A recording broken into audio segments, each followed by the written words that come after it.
Kajian Kitab.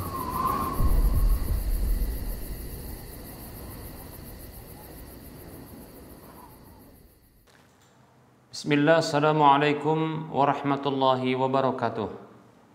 Innal hamdalillah nahmaduhu wa nasta'inuhu wa nastaghfiruh wa na'udzu billahi min shururi anfusina wa min sayyiati a'malina. May yahdihillahu fala mudilla lahu wa may yudlilhu fala hadiyalah.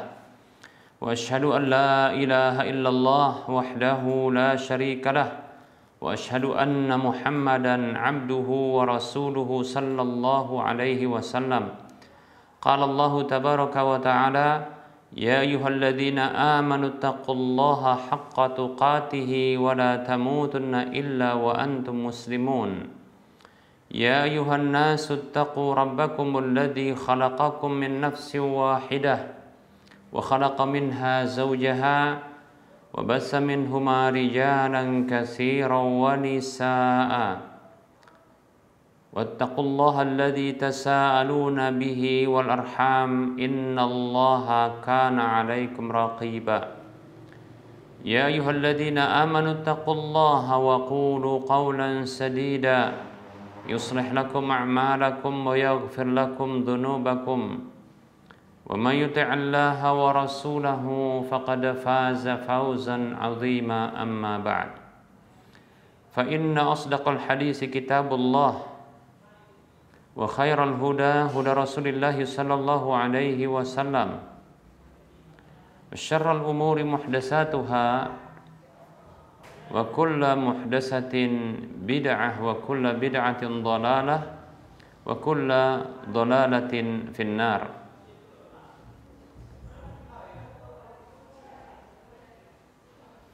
Para hamba Allah rahimani wa rahimakumullah,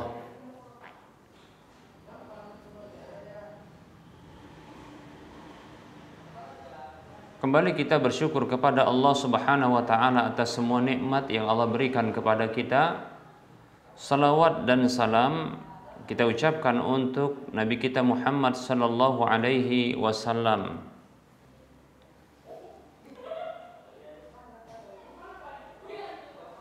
Semoga Allah Subhanahu wa taala menjadikan kita sebagai hamba-hambanya yang selalu setia dengan petunjuk Allah dan Rasul-Nya sampai akhir hayat kita. Baik para hamba Allah rahimani wa rahimakumullah, kita lanjutkan pembahasan kitab Minhajul Muslim di bab yang keempat tentang ibadah, dan kita masih melanjutkan tentang hal-hal yang disunnahkan di dalam sholat, hal-hal yang disunnahkan dalam sholat terkait dengan perbuatan, ya, tindakan atau gerakan. Baik para hamba Allah rahimani wa rahimakumullah,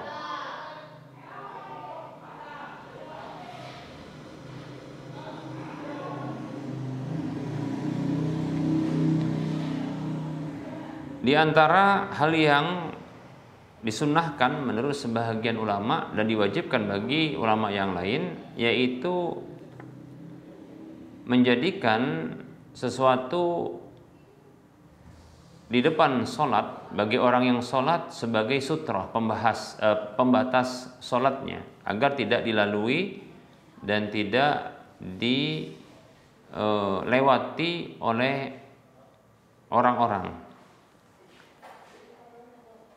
Dalam hadis Nabi Shallallahu Alaihi Wasallam, hadis yang disahihkan oleh Syekh Al-Albani tentunya, karena hadis ini diriwayatkan oleh Imam Muslim, dari sahabat Abu Hurairah radhiyallahu anhu, Rasulullah sallallahu alaihi wasallam bersabda, yaqta'u salata al-mar'atu wal himaru wal kalbu wa yaqi dzalika mislu mu'akhiratir rahli atau mu'akhiratur rahli. Nabi sallallahu alaihi wasallam bersabda yang artinya akan memutus salat adalah wanita, keledai dan anjing. Disebutkan dalam hadis yang lain anjing hitam, demikian. Dan bisa mencegah hal itu adalah benda seukuran pelana kendaraan, demikian.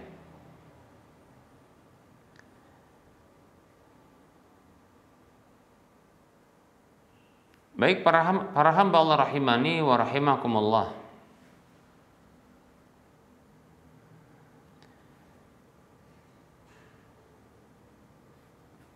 Dalam hadis ini Nabi kita Muhammad sallallahu alaihi wasallam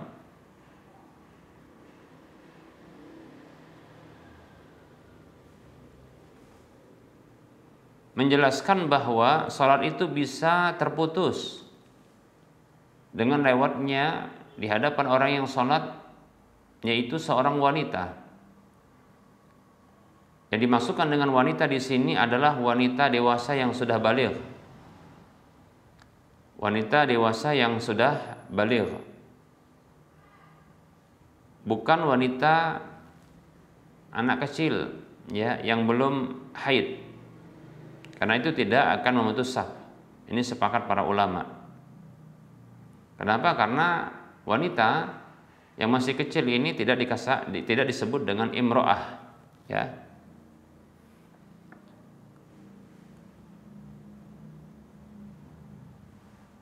Dari Qatadah disebutkan radhiyallahu anhu yang mengatakan la taqta'u al-mar'atu as-salata al-mar'ati. La taqta'u al-mar'atu salat al-mar'ati. Seorang wanita dewasa ya tidaklah memutus salat wanita dewasa yang lainnya. Qala wa su'ila hal yaqta'u salata al-jariyatu allati lam tahid. Lalu ditanyakan kepadanya, apakah salat itu akan terputus dengan lewatnya anak kecil yang belum, wanita kecil yang belum haid? Qala, maka beliau mengatakan la, tidak, demikian. Ya, nah ini diriwayatkan oleh Abdul Razak dalam musannafnya dengan sanad yang sahih sampai kepada Qatadah. Baik para hamba Allah rahimani wa rahimakumullah. Demikian pula ya wanita yang lewat di sebelah kanan dan kiri dari seorang laki-laki yang sholat, ya ini tidaklah memutus sholat. Ya, jadi yang bisa memutus sholat itu adalah ya wanita yang lewat di hadapan laki-laki yang sedang sholat, demikian. Ini bisa memutus sholat tersebut berdasarkan hadis yang sudah kita sebutkan.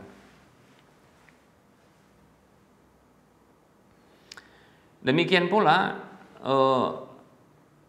berdirinya atau tenangnya seorang wanita di sisi laki-laki di sebelah kiri atau di sebelah depan tapi tenang, tidak lewat tapi hanya duduk, katakan demikian, ya. Maka ini tidaklah memutus salat laki-laki yang sedang salat ketika itu. Berdasarkan hadis Ibunda Aisyah radhiyallahu anha yang mengatakan, kana Nabi sallallahu alaihi wasallam yusalli minal laili wa ana ila jambihi wa ana haidun wa alayya maratun wa alaihi ya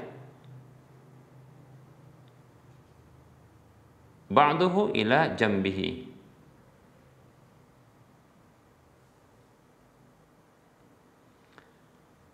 Hadis ini hadis yang dikeluarkan oleh Imam Muslim, Abu Daud, Ibnu Majah dan Nasa'i. Kata Ibunda Aisyah radhiyallahu anha, dahulu Nabi Shallallahu alaihi wasallam pernah salat malam sementara aku berada di sisi beliau dalam kondisi aku haid. Dan aku sedang berselimut. Dan pada beliau ada sebahagiannya ya dari selimut tersebut yang di sisinya, demikian, sampai kepada sisi beliau, demikian.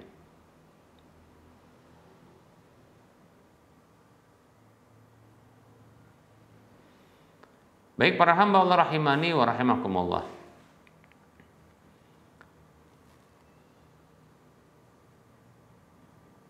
Larangan lewat di hadapan orang yang sholat ini hanya berlaku bagi imam, itu maksudnya imam yang sedang sholat atau orang yang sholat sendiri. Adapun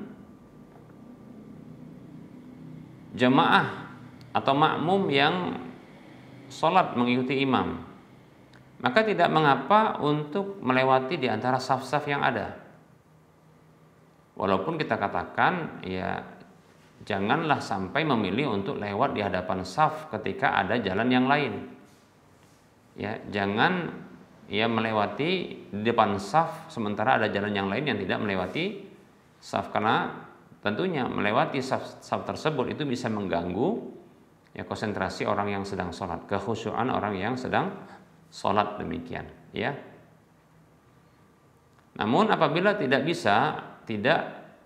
namun harus melewati ya saf-saf sholat tersebut, maka tidak mengapa jika memang dibutuhkan ya. Kenapa? Karena yang wajib atau yang disyariatkan untuk bersutrah, yang memiliki sutrah atau memasang pembatas sholat itu adalah imam, bukan makmum. Adapun sutrah imam, ya itu adalah sutrah bagi makmum, demikian ya.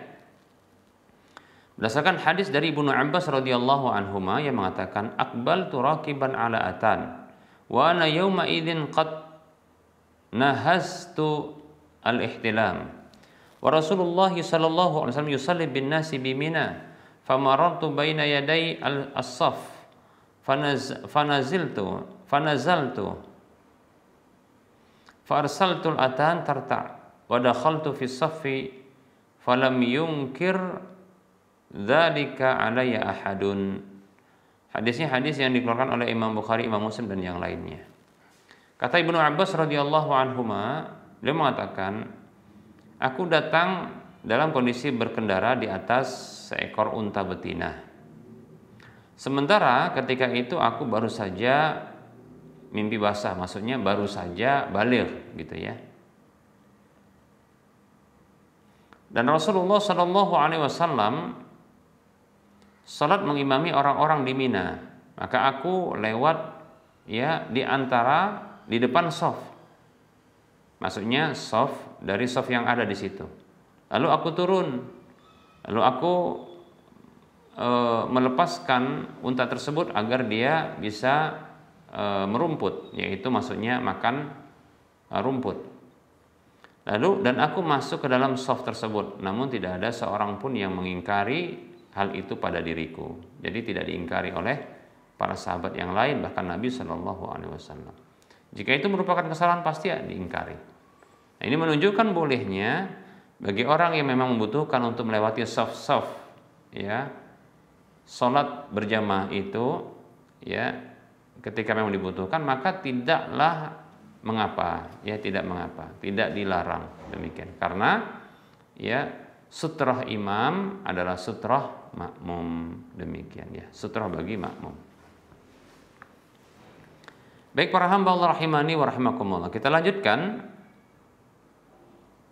Berikutnya, hal yang disunahkan terkait dengan tindakan di dalam sholat ya adalah mengangkat tangan ketika takbiratul ihram, ketika ruku, ketika bangkit dari ruku, ketika berdiri dari tasyahud awal, demikian pula ketika setiap kali bangkit dan merunduk, demikian.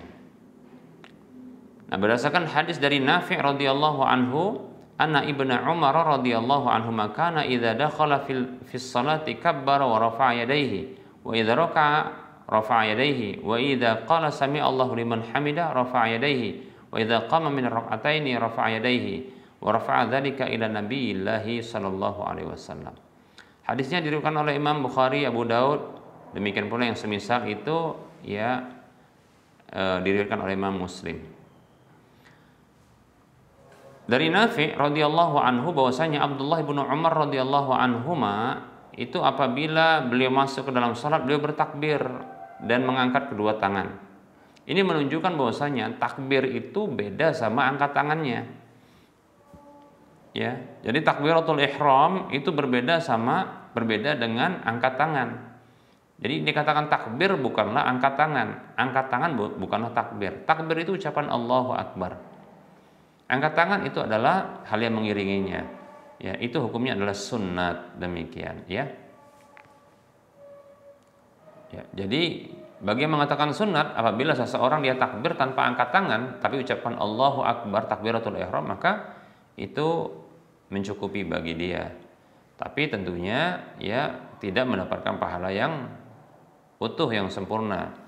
Ya, bila dia melakukan ya angkat tangan ketika takbir tersebut. Tapi yang penting harus kita ketahui ya, supaya tidak keliru, bahwasanya takbiratul ihram ya berbeda dengan angkat tangan.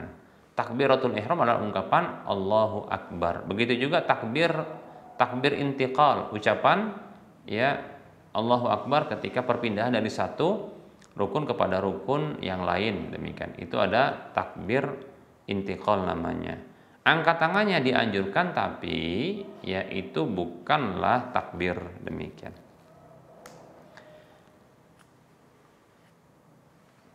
Dahulu Abdullah bin Umar apabila masuk ke dalam sholat, beliau bertakbir dan angkat tangan. Apabila beliau rukuk, beliau mengangkat tangan. Beliau mengangkat kedua tangan beliau. Apabila beliau mengucapkan sami Allahu liman hamidah, beliau mengangkat kedua tangan beliau. Dan apabila beliau bangkit dari 2 rakaat, maksudnya masuk ke rakaat ketiga, maka beliau mengangkat kedua tangan beliau.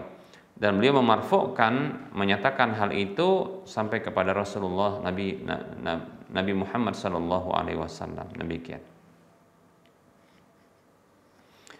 Nah, angkat tangan ya setelah ungkapan takbir, demikian pula sami Allahu liman hamidah ya. Mengangkat kedua tangan ketika di 4 tempat seperti ini adalah ditegaskan ya. Yaitu ketika takbiratul ihram, Allahu Akbar, angkat tangan ya, itu ditegaskan. Ketika ruku', maka ketika ruku' Allahu Akbar, angkat tangan ya. Tapi ingat, takbirnya Allahu Akbar dengan angkat tangannya itu 2 hal yang berbeda, demikian. Nah, begitu juga ketika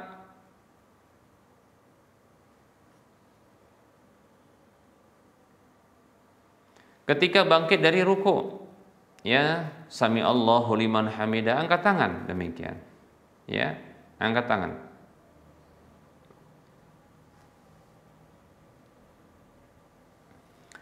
Begitu juga ketika bangkit menuju rakaat ketiga, maka dianjurkan angkat tangan. Ini 4 ya tempat dalam sholat yang dianjurkan angkat tangan ya. Namun kadangkala disunnahkan, dianjurkan, tapi dengan kadangkala ya, jarang-jarang begitu. Dianjurkan untuk mengangkat tangan ketika setiap kali mau runduk dan bangkit. Merunduk dan bangkit. Contohnya ketika hendak sujud, demikian. Ketika hendak sujud, maka dianjurkan angkat tangan. Ketika bangkit dari sujud, maka dianjurkan angkat tangan. Ketika hendak sujud lagi, itu angkat tangan, demikian. Nah, ini atau ketika bangkit lagi menuju rakaat kedua atau keempat ya, maka ini angkat tangan. Ini dilakukan jarang-jarang ya, ini disunnahkan untuk dilakukan dengan jarang-jarang. Berdasarkan hadis Malik ibn Huwairis radhiyallahu anhu, annahu ra'a an-nabiyya sallallahu alaihi wasallam rafa'a yadayhi fi salatihi idza raka'a wa idza rafa'a ra'sahu min ar-ruku'i wa idza sajada wa idza rafa'a ra'sahu min as-sujudi hatta yuhadhiya bihi mafru'a udunaihi. Hadisnya diriwayatkan oleh Imam Nasai, Imam Ahmad dan dengan sanad yang sahih. Malik ibn Huwairis radhiyallahu anhu mengatakan bahwasanya ia melihat Nabi sallallahu alaihi wasallam mengangkat kedua tangan dalam salat beliau apabila beliau itu ruku, dan apabila beliau bangkit mengangkat kepala dari ruku, dan apabila beliau itu sujud, dan apabila beliau ya mengangkat kepala bangkit dari sujud, sampai beliau mensejajarkan ya dengan kedua tangan beliau itu pada ya cabang-cabang kedua telinga beliau, yaitu anak telinga beliau, demikian. Hadisnya riwayat Nasai, demikian. Baik para hamba Allah rahimani wa rahmakumullah. Ya, mana tempat kita angkat tangan? Dan bagaimana tata caranya? Baik para hamba Allah rahimani wa rahimakumullah. Ditetapkan dari Nabi Shallallahu Alaihi Wasallam bahwasanya beliau Shallallahu Alaihi Wasallam angkat tangan beliau kadangkala bersama dengan takbir Allahu Akbar bersamaan dengan takbir, ya. Atau kadangkala setelah takbir baru angkat tangan Allahu Akbar baru angkat tangan, demikian, ya. Kemudian ya begitu juga ya sebelum takbir udah angkat tangan, contohnya baru Allahu Akbar, demikian. Nah seperti itu. Nah dianjurkan mengangkat tangan itu dengan ya membentangkan jari jemari, ya, bukan di kepal seperti ini, demikian. Nah seperti itu, ya, dan menjadikan kedua telapak tangan itu ya itu sejajar dengan bahu, ya, sejajar dengan bahu, demikian. Nah jadi boleh seperti ini sejajar dengan bahu, ya, atau seperti ini sejajar dengan bahu, yaitu bagian bawah sejajar dengan bahu, atas sejajar dengan telinga, demikian. Sebagaimana dalam hadis Abu Qatadah tersebut.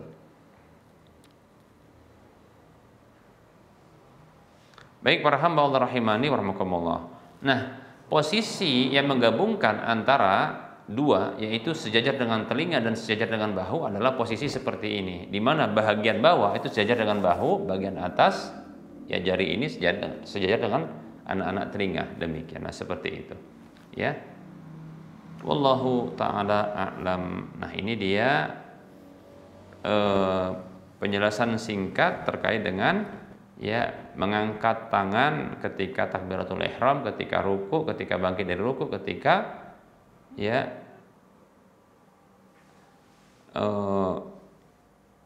berdiri dari tasyahud awal menuju rakaat ketiga, demikian. Dan boleh dilakukan dengan cara jarang-jarang, ya, setiap kali ruku, setiap kali merunduk ataupun bangkit, ya, maka itu dianjurkan untuk angkat tangan. Ya, wallahu taala alam. Kita cukupkan untuk penyampaian materi, insyaallah taala akan kita lanjutkan pada pertemuan yang akan datang, masih melanjutkan pembahasan tentang hal-hal yang disunahkan dalam sholat terkait dengan gerakan, demikian, ya. Baik para hamba Allah rahimani wa rahimakumullah, kita lanjutkan dengan sesi soal jawab.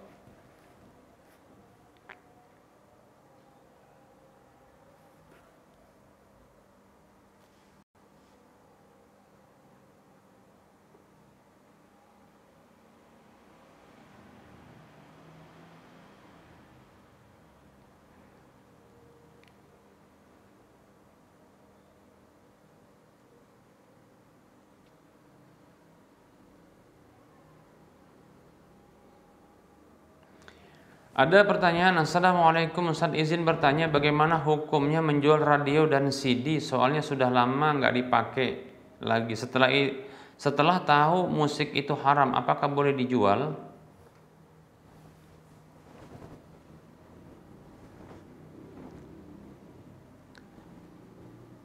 Bismillah, waalaikumsalam warahmatullahi wabarakatuh. Jika diketahui radio dan CD tersebut itu akan digunakan untuk mendengarkan musik-musik, dan CD itu memang dia ada musik-musiknya, maka menjualnya ini adalah haram, ya, karena membantu orang lain untuk bermusik-musik, demikian, ya. Kata Allah Subhanahu wa taala, a'udzu billahi minasyaitonir rajim, wa ta'awanu 'alal birri wat taqwa wa la ta'awanu 'alal ismi wal 'udwan. Salinglah kalian tolong menolong di atas kebajikan dan ketakwaan, dan janganlah kalian saling tolong menolong di atas dosa dan permusuhan. Ini surah Al-Maidah ayat 2, demikian. Yang jelas musik-musik itu haram, maka tidak dibolehkan, ya, demikian. Tidak boleh kecuali jika radio dan CD-nya dijadikan sebagai ganjel pintu. Nah, begitu, maka itu dibolehkan, ya. Atau dijadikan sebagai bahan bakar, ya mungkin boleh saja. Tapi kalau nanti dijadikan sebagai, ya, sarana untuk bisa mendengarkan musik berikutnya, maka tidak boleh dijual. Apalagi itu merupakan sebuah kepastian akan berlaku demikian. Wallahu taala a'lam.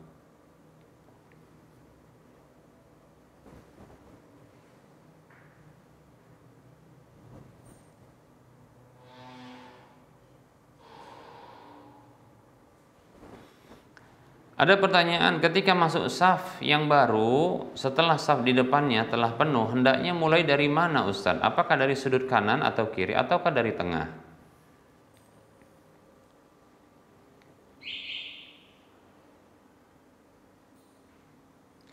Bismillah, waalaikumsalam warahmatullahi wabarakatuh. Memulai saf baru, membentuk saf baru, itu dimulai dari tengah, ya, dari tengah. Demikian. Tapi tentunya adalah tengah kanan ya. Nah seperti itu, mulai dari tengah, kemudian nanti dari tengah kanan, baru nanti kiri dan seterusnya, seperti itu. Karena didapatkan dalam satu riwayat ya, salah seorang sahabat Nabi SAW itu ketika Rasulullah sholat masuk ya,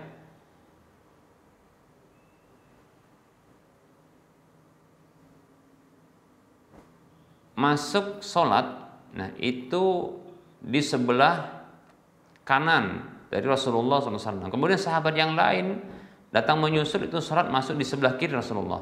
Lalu Rasulullah memundurkan mereka ke belakang, ya, lalu memundurkan mereka itu ke belakang. Demikian di belakang Rasulullah, yaitu bagian tengah, bukan di sudut kanan atau kiri, tapi di belakang Rasulullah. Ini menunjukkan membentuk saf itu adalah di belakang, tepat di belakang imam.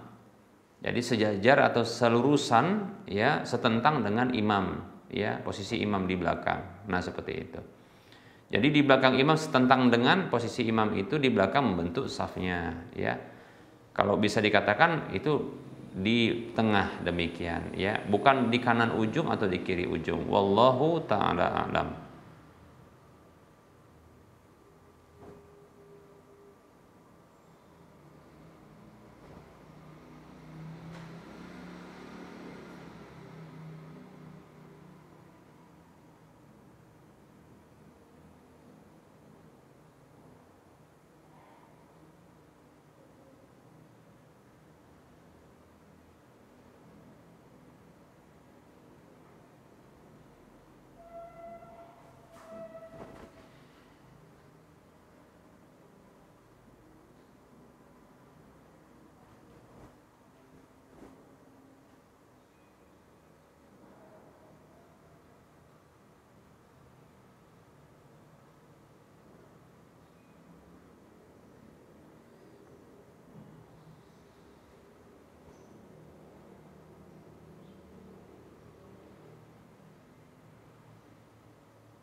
Baik, ada pertanyaan seperti ini. Bismillah, assalamualaikum warahmatullahi wabarakatuh.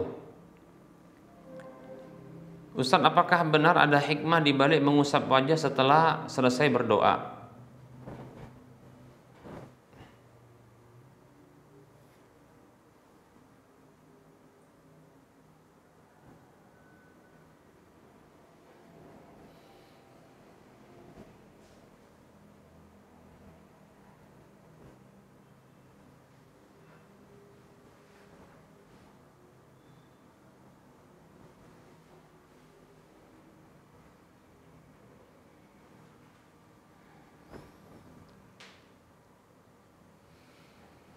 Bismillah, waalaikumsalam warahmatullahi wabarakatuh.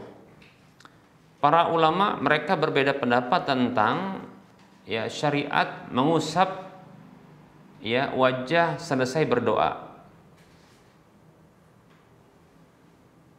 Mereka berbeda pendapat tentang syariat mengusap wajah dengan tangan selesai berdoa. Hal ini disebabkan perbedaan pendapat para ulama tersebut tentang penilaian hadis yang datang dalam masalah ini. Dalam hadis yang berasal dari Umar bin Khattab radhiyallahu an yang diriwayatkan oleh Imam Tirmidzi, Umar radhiyallahu an mengatakan, kana Rasulullah sallallahu alaihi wasallam idza madda yadayhi fid du'ai lam yaruddahuma hatta yamsaha bihima wajhahu. Dahulu Rasulullah SAW apabila menengadahkan tangan beliau dalam doa, tidaklah beliau mengembalikan keduanya sampai beliau mengusap wajah beliau dengan keduanya. Nah, ini hadis ini dan hadis yang semisal seperti ini diperdebatkan oleh para ulama. Sebagian ulama menyatakan dhaifnya hadis ini. Hadis bahkan dari semua jalur-jalurnya itu dhaif. Ya, dhaif. Tidak naik, tidak kuat satu dengan yang lainnya karena masing-masing yang dhaif, demikian, ya. Di antara berpendapat seperti adalah Syekh Al-Albani rahimahullahu taala mendhaifkan hadis tersebut. Ya, bahkan dari semua jalur-jalurnya itu dhaif dan tidak bisa naik menjadi hasan. Berbeda halnya dengan Syekh Muhammad bin Shalih Al-Utsaimin rahimahullahu taala di dalam kitab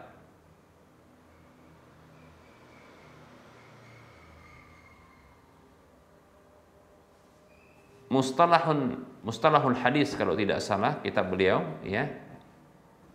Syekh Muhammad Shalih Al-Utsaimin rahimahullah taala ketika menyebutkan pembahasan tentang hasan li ghairihi, beliau menyebutkan contoh hadis ini.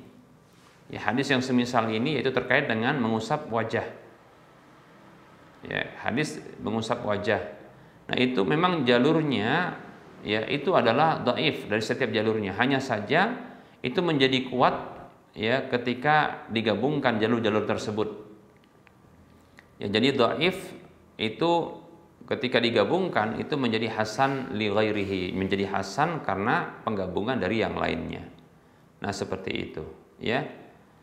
Nah, tentunya bagi berpendapat tentang hasannya hadis ini, maka mereka pun menyebutkan tentang hikmah dari mengusap wajah itu, ya. Ya, ketika adanya hadis yang hasan ini untuk menetapkan adanya syariat mengusap wajah setelah berdoa dengan kedua tangan, ya, maka pendapat inilah yang mengatakan ada hikmahnya. Nah, seperti itu. Ya, ada hikmahnya. Ya, apa hikmahnya? Ya, hikmahnya di antaranya adalah karena Allah Subhanahu wa taala itu tidaklah mengembalikan tangan itu dalam kondisi kosong. Ya, karena disebutkan dalam hadis yang lain, innallaha hayyun karimun, sesungguhnya Allah itu adalah zat yang memiliki sifat malu dan karim yang suka memberi, demikian. Allah itu malu apabila hambanya menengadahkan tangannya kepadanya lalu mengembalikannya dalam kondisi kosong, demikian. Ya, jadi seperti itu. Dengan mengusapkan ke wajah maka ini seperti mengusapkan apa yang telah Allah berikan kepada dirinya. Wallahu taala a'lam. Tapi bagi yang berpendapat hadis ini dhaif, di semua jalur-jalurnya, maka tidak ada hikmah ini, bahkan tidak ada syariat mengusap wajah setelah berdoa. Ya, wallahu taala alam.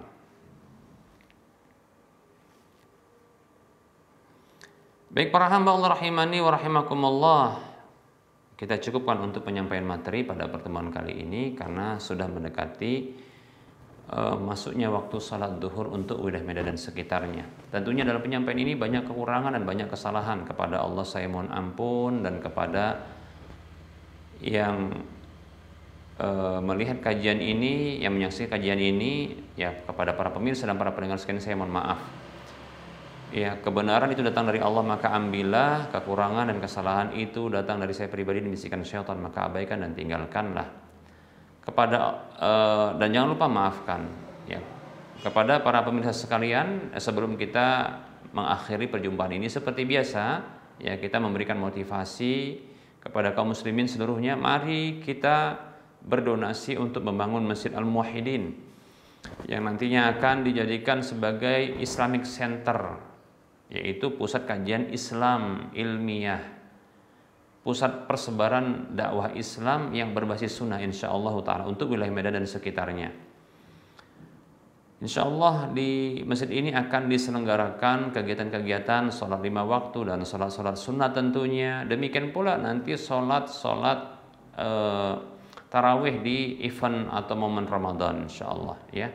Demikian pula insyaallah akan diberlakukan atau diselenggarakan kajian-kajian Islam ilmiah di masjid ini insyaallah ta'ala, baik itu yang bersifat rutin dan begitu juga bersifat berkala seperti daurah ya atau tabligh akbar, dan mudah-mudahan nanti ya kita bisa menghadirkan para ulama-ulama ya untuk bisa memberikan kajian di masjid ini insyaallah ta'ala. Insyaallah ta'ala juga di masjid ini akan diselenggarakan kegiatan sosial kemasyarakatan insyaallah ta'ala ya. Oleh karenanya siapapun di antara kita yang ingin mendapatkan pahala yang akan terus mengalir tatkala dimanfaatkan ya infaknya, walaupun sudah meninggal dunia, telah wafat, maka insyaallah akan terus mengalir. Siapapun di antara kita yang menginginkan untuk mendapatkan pahala minimalnya 700 kali lipatnya dari apa yang kita sumbangkan. Begitu juga siapapun yang menginginkan untuk mendapatkan sebuah rumah di surga, maka mari kita bantu ya pembangunan rumah Allah di permukaan bumi Allah ini. Semoga termotivasi dan semoga bermanfaat. Untuk info lanjutan silahkan lihat di layar kaca Anda. Mohon maaf atas segala kekurangan, kita ketemu lagi di lain kesempatan. Wassallallahu ala Muhammad wa ala alihi wa ashabihi ajma'in. Subhanakallahumma wa bihamdika asyhadu an la ilaha illa anta astaghfiruka wa atubu ilaika walhamdulillahi rabbil alamin. Wassalamu alaikum warahmatullahi wabarakatuh.